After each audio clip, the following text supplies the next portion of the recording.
Eh bien, salut tout le monde et bienvenue dans le premier épisode de Une voiture, comment ça fonctionne? Alors aujourd'hui, nous allons discuter du système de refroidissement moteur. La vidéo sera en 3 parties. Alors la première partie, ce sera sur le système de refroidissement traditionnel. La deuxième partie, ce sera sur la pompe à eau électrique. Et la troisième partie, ce sera sur le refroidissement sur les véhicules hybrides. Voilà, chaque partie aura sa vidéo. Allez, c'est parti. Eh bien, nous voilà dans la première partie, qui est le système de refroidissement moteur traditionnel. Allez, c'est parti. Le système de refroidissement a été créé pour une raison bien évidente. Son but est de refroidir le moteur. Ainsi, il évite la surchauffe du moteur et évite plusieurs phénomènes comme la dilatation excessive des organes moteurs et évite leur usure, un serrage moteur dû à une trop grande dilatation des pistons, la coquefaction de l'huile. Le premier système de refroidissement a été refroidissement par air.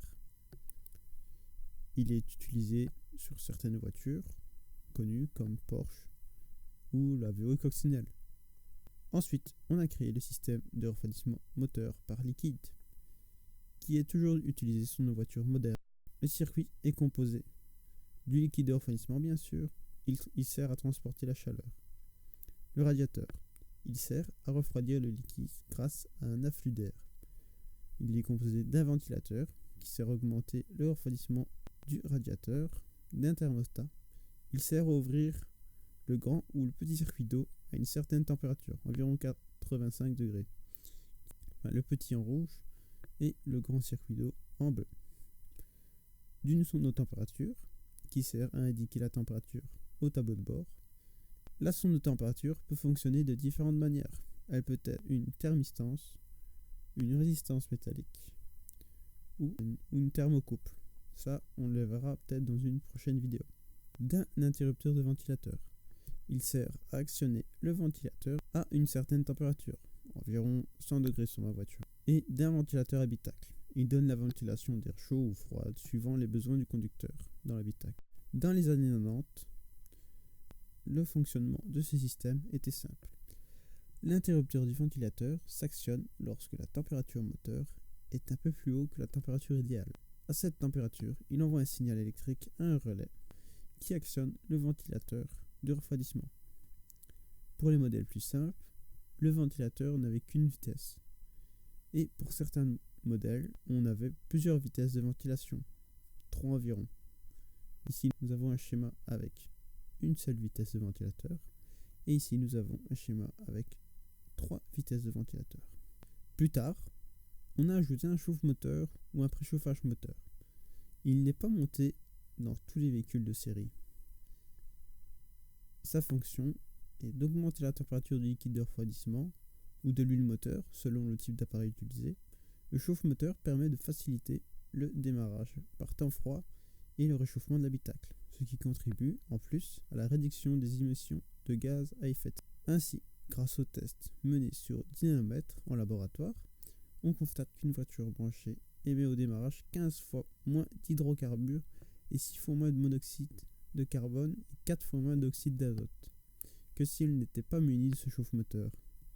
Par exemple, si 100 000 personnes branchent leur véhicule une seule fois pendant 3 heures, l'économie de carburant représente l'équivalent d'un camion-citerne de 50 000 litres d'essence.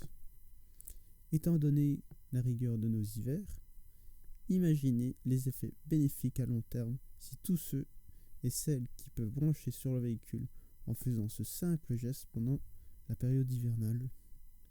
Utiliser un chauffe-moteur a aussi des bienfaits pour le véhicule lui-même, puisqu'il facilite le démarrage à froid par temps froid.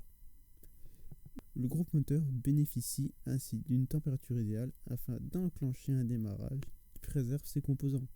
De plus, il est évident que la batterie fonctionne, alors que dans des conditions beaucoup plus favorables, elle est moins sollicitée. Avec l'arrivée de l'électronique et des systèmes multiplexés dans l'automobile, les différentes sondes ont été reliées au boîtier moteur. Le boîtier gère l'affichage de la sonde de température au tableau de bord, mais parfois il n'affiche pas la bonne valeur de température au conducteur pour éviter qu'il ne panique dû aux évaluations de température lors de grosses charges moteurs. Par exemple, je monte avec mon véhicule chargé à bloc et une petite caravane derrière. une côte. Alors je demande beaucoup de charge, beaucoup de couple à mon véhicule, on appuie sur l'accélérateur et ça se peut le moteur il va être à environ 100 degrés. Mais pour éviter de faire paniquer le conducteur, il affiche toujours 90 degrés. Après, s'il y a une surchauffe anormale, par exemple 105 degrés, là il va l'afficher. Et voilà, nous avons fini pour cette partie. Alors merci d'avoir regardé la vidéo et au prochain épisode pour d'autres mécaniqueries. Allez, salut!